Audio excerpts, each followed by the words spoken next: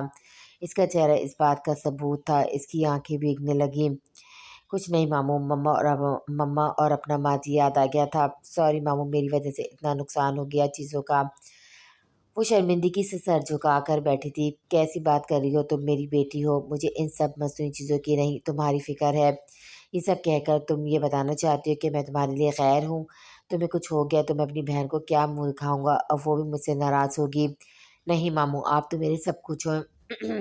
آپ نے آپ نے جو میرے لیے کیا ایسا تو شاید مما بھی نہیں کرتی۔ اس نے ان کا ہاتھ پکڑ کر یقین دلانا چاہا۔ ٹھیک ہے، بس تم مجھ سے وعدہ کرو کبھی خود کو نقصان نہیں پہنچاؤ گی، میرا وعدہ ہے آپ سے۔ اس نے مسکرا کر انہیں یقین دلایا۔ عرشیا کو جیسے اس کی طبیعت خرابی کا پتہ چلا وہ دوڑی چلی آئی۔ اب علیزے کا زخمی چہرہ دیکھ کر وہ سکتے میں آ کے پھر اسے لپٹ کر رونے لگی۔ یہ سب کیا ہوا ہے؟ یہ سب کیسے ہوا؟ ارے میں ٹھیک ہوں یار، علیزہ اس کی محبت میں مسکرا دی۔ اپنا حال دیکھو تم اور کہہ رہی ہو ٹھیک ہو؟ کس نے تمہارا دل دکھایا مجھے بتاؤ، میں اس کا حشر کر دوں گی، یاد رکھے گا وہ انسان۔ وہ اس کا ہاتھ پکڑ کر بیٹھی نامعلوم شخص کو بددعائیں دے رہی تھی۔ اچھا چھوڑو سب، یہ بتاؤ اکیلی آئی ہو، اپنے مرد مومن کو ساتھ نہیں لائی؟ اس نے اپنے بیڈ پر آرام سے لیٹے علیزہ سے موضوع چینج کیا۔ اس کا موڈ بھی، اسے مومن مت کہو، ایک نمبر کا کمینہ گھنا اور زوار بھائی کے ساتھ آئی ہوں اس سے جان بچا کر۔ پھر کوئی لڑائی ہو گئی ہے کیا؟ ابھی تو نہیں ہوئی لیکن ہو جائے گی۔ پتہ ہے ایک ہفتے سے اس نے مجھ سے اتنے کام کروائے جتنے میری پوری زندگی میں نہیں کیے میں نے، اس نے دکھی لہجے میں بتایا۔ ابھی وہ کچھ اور بھی کہتی جب تحرین چائے کے لزومات سے لے آئی۔ تم کہاں جا رہی ہو؟ بیٹھو نا ہمارے پاس، تحرین کو جاتے دیکھ کر عرشیہ نے کہا۔ تم لوگ باتیں کرو، مجھے سے نانو کو کوئی کام ہے۔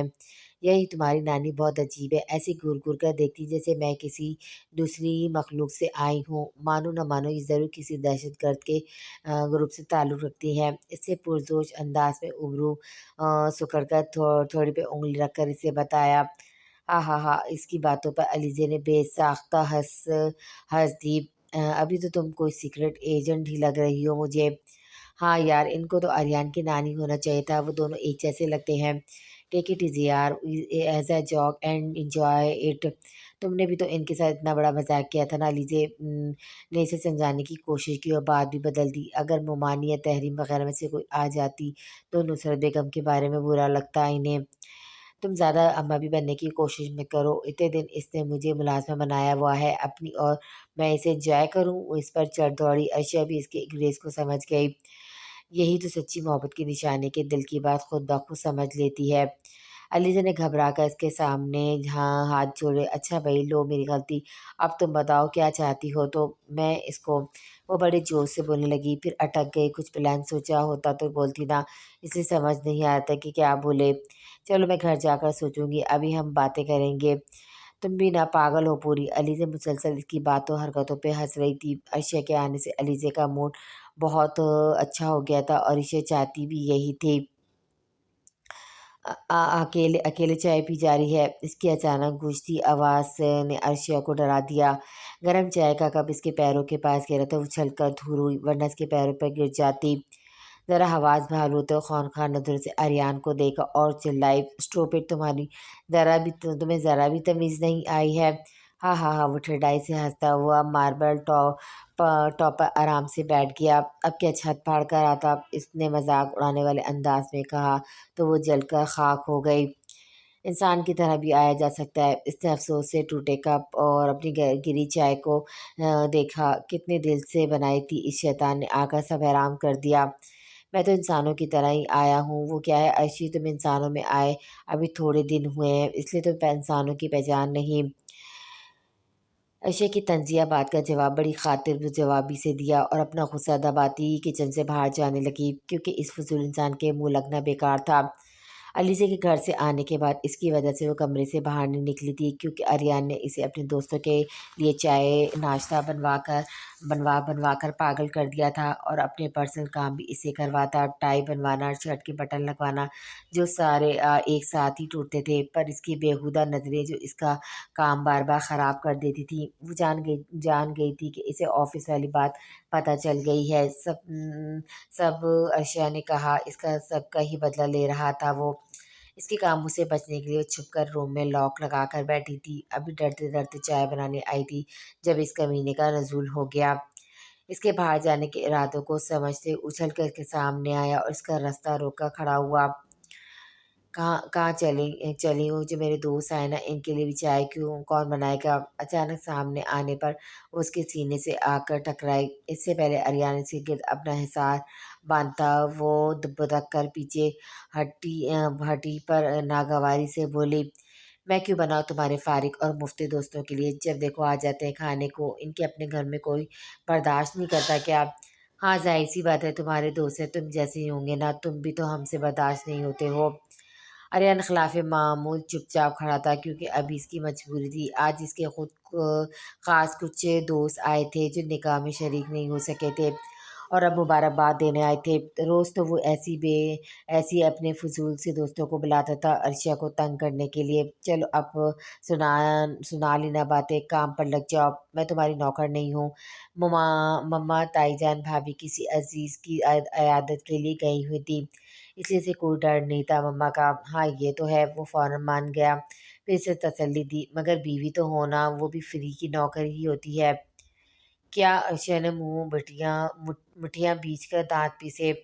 ہٹو آگے سے کمینے شیطان! اس کی برداشت ختم ہوتی جا رہی تھی۔ کبھی نہیں، چلے پہلے چائے بناؤ، یہ تمہارے شوہر کا حکم ہے، وہ روب سے بولا۔ وہ سے لگ اٹھے۔ دیکھو اریان، ابھی میرے منہ مت لگو، مجھے پہلے ہی تم پر بہت غصہ ہے۔ عرشیہ نے وارن کیا تو اس نے کہکمہ لگایا، پھر بڑی شرارت سے اس کی طرف جھک کر بولا، ویسے بڑے اچھے موڈ میں ہو، تم چاہو تو میرے منہ لگ سکتی ہو، پھر چائے بھی معاف کر دوں گا۔ اس نے خمار لہجے میں عرشیہ سے کہا۔ اب اس کا موڈ بدلنے لگا تھا، وہ بھول گیا تھا کہ اس کے دوست اس کا انتظار کر رہے ہیں۔ اس کی بات سمجھ میں آتے عرشیہ کا پارا ہائی ہونے لگا۔ اس نے تیش میں آ کر فرائی پین اٹھایا اور اریان کے بازو پر پوری طاقت سے مارا۔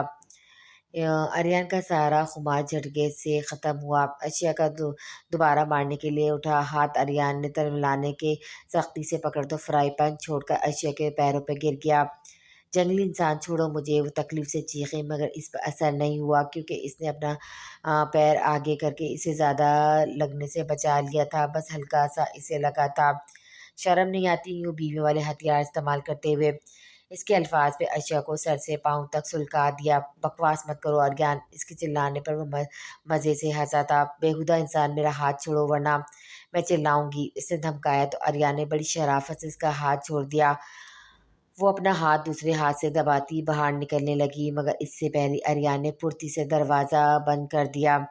اریان! وہ احتجاجاً چیخی، مگر بڑے اطمینان سے دروازے سے ٹیک لگا کر کھڑا ہو گیا اور اطمینان سے بولا، چائے بناؤ گی تو دروازہ کھلے گا۔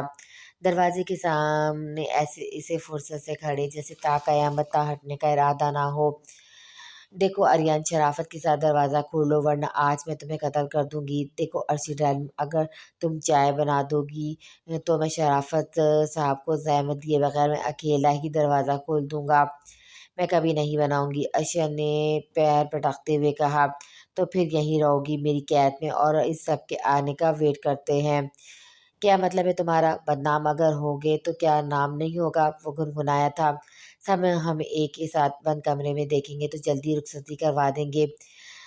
اوف کیا منظر ہوگا! وہ تو میرے کمرے میں میری خدمتیں کرتی اور کوئی نہیں ہوگا، ہم دونوں اکیلے۔ وہ آنکھ موندے خوابوں کی نیند میں پہنچا ہوا تھا۔ ایسا ہولناک منظر سوچ کر عرشیہ کے رونگٹے کھڑے ہو گئے۔ اس کی طرف دیکھا تو ایسا خوش ہو رہا تھا جیسے آج ہی اس کمینے کی بارات ہو۔ اسی سے عرشیہ کا دل چاہتا کہ اس کا قیمہ بنا دے۔ بے بسی سے روحان سی ہو کر اس نے ساس پین میں پانی ڈال کر چولہے پر پٹخا اور برنر چلانے لگی۔ عرشیہ کی بچی، باہر نکلو، آج تم میرے ہاتھوں ضائع ہو جاؤ گی۔